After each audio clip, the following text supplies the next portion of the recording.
confirmation chance through 5 days. Medium, 40%. Here it is.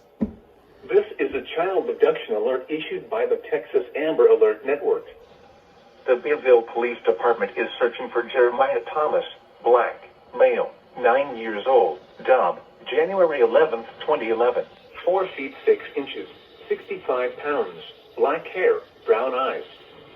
Police are looking for Shannon Delilah Thomas, Hispanic, female, 32 years old, February 12, 1988, 5 feet 4 inches, 130 pounds, brown hair, brown eyes in connection with this abduction. The suspect is driving a stolen green 2014 Chevrolet Sonic with a Texas license plate number of GC West 5960.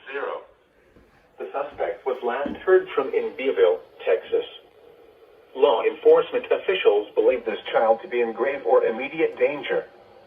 If you have any information regarding this abduction, call the Beeville Police Department. News media point of contact is Beeville Police Department at 361-358-8100. End of message.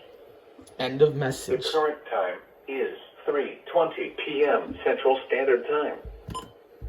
By the way, Beeville is in my forecast area, so sounds reasonable why I'm receiving this.